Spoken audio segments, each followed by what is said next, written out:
Estamos de volta no segundo bloco do programa Sua Saúde para responder às dúvidas da Dona Raimunda hoje a respeito do câncer de mama. Muito bem, Dona Raimunda. Continuando para responder às dúvidas, né, a respeito do câncer de mama, vamos falar um pouquinho agora dos exames, né? Falamos no primeiro bloco a respeito da palpação das mamas, né?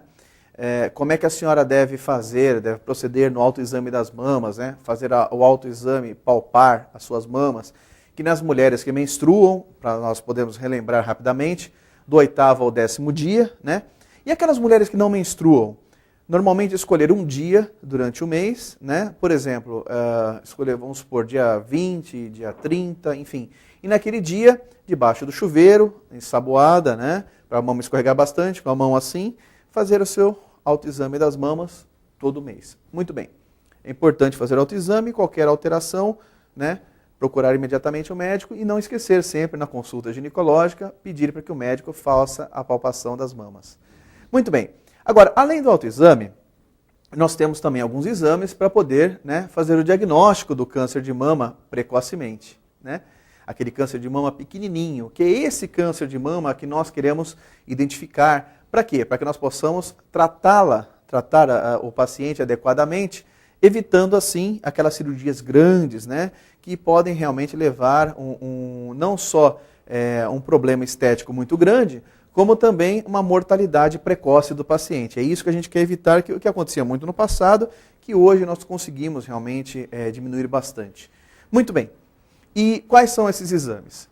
Um dos exames hoje que evoluiu bastante, né, que hoje realmente tem salvo muitas vidas, é a mamografia. E o que consiste a mamografia? A mamografia é um exame, né, é um exame de raio-x voltado exclusivamente para as mamas, onde são feitas 4 chapas, né, 2 na mama esquerda, 2 na mama direita, né, onde o médico vai avaliar com essas chapas, né, se existe alguma lesão, tipo alguma nodulação, algumas calcificações que são precursoras do câncer, enfim, algumas lesões já conhecidas por nós médicos que vão dizer se ali existe ou não alguma lesão cancerígena ou que está levando a um câncer, onde merece uma intervenção. Caso haja alguma lesão dessas, o que nós vamos fazer? Vamos fazer algumas intervenções, como por exemplo, uma biópsia, né? Uma retirada daquele local, tá certo? Por agulhamento, enfim, ou até mesmo cirúrgica, né? E aí nós vamos ver qual vai ser a melhor conduta. Muito bem. Só que a mamografia, normalmente, ela só é feita nas pacientes acima de 35 anos, né? E hoje, pelo Ministério da Saúde, né, preconiza-se a partir dos 40 anualmente. Existem alguns serviços que preconizam dos 40 aos 50 anos bianual, ou seja, a cada 2 anos, né, para os pacientes de baixo risco, né, e depois dos 50 anos anual. Mas isso é muito questionável.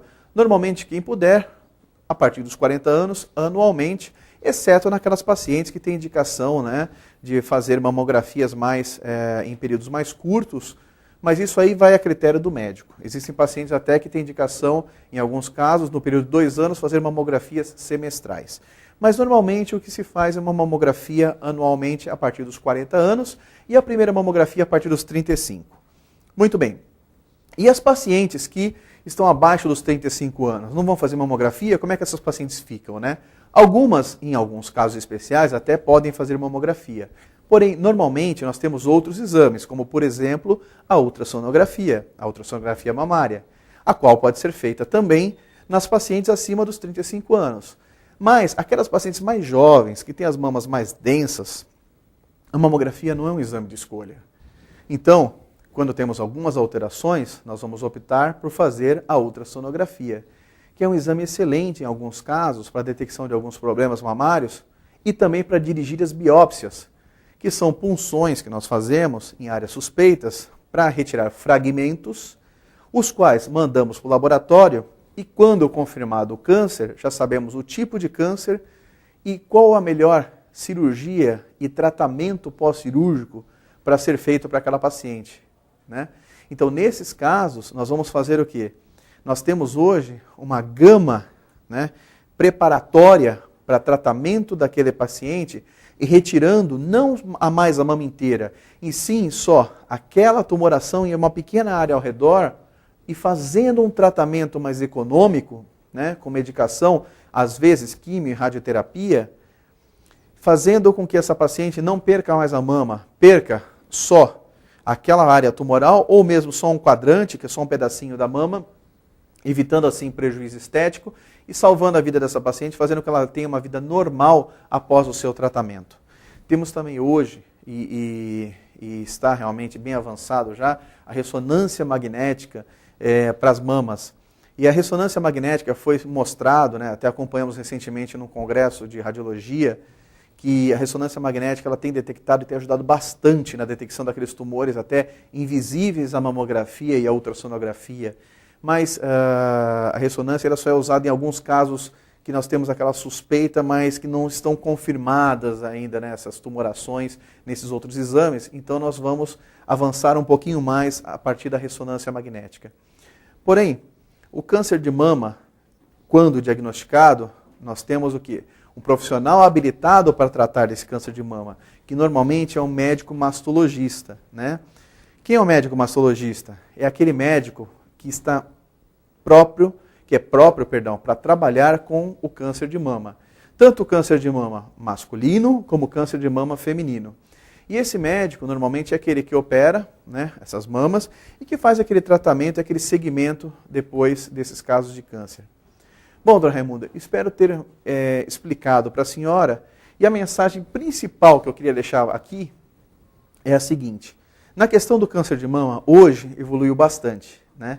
Aquela questão que a paciente, olha, eu estou com câncer de mama, eu vou perder a mama e vou morrer em 2 anos, 3 anos, essa questão praticamente acabou, desde que o câncer seja diagnosticado precocemente. Ou seja, eu quero pegar tumores hoje abaixo de 1 centímetro. Pegando tumores abaixo de 1 centímetro, normalmente eu consigo ter uma boa evolução pós-tratamento. Então, ou seja, eu consigo ter o quê? Um tratamento adequado, um tratamento coerente e um tratamento que vai lhe deixar curada. Se eu pegar um tumor grande, dificilmente eu vou conseguir uma cura para a senhora. Então, realmente, aí vai ser aquele processo mais arcaico, que era feito no passado, e aí, infelizmente, realmente nós vamos ter aquele resultado muito ruim.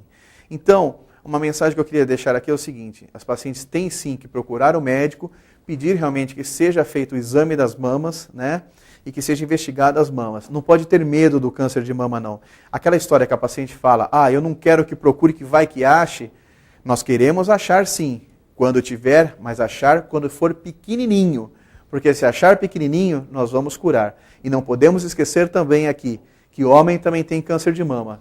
Qualquer lesão nodular na mama do homem, né, que tenha até um pouquinho de dor, procurar imediatamente um clínico, que se achar alguma alteração, vai encaminhar para o médico mastologista, onde vai ser feito, vai ser tomados os devidos cuidados. Ok? Bom, a mensagem que eu tinha para dar hoje era essa, né? Gostaria que continuasse mandando suas dúvidas para o nosso e-mail, drmarcelogaspar@gmail.com, drmarcelogaspar@gmail.com, ou para a nossa clínica, CRM, telefone 3384-5223 ou 3384-2913. Eu queria agradecer a grande audiência e dizer que aqui na Guarujá, sua saúde em primeiro lugar. Fiquem com Deus e uma ótima semana a todos.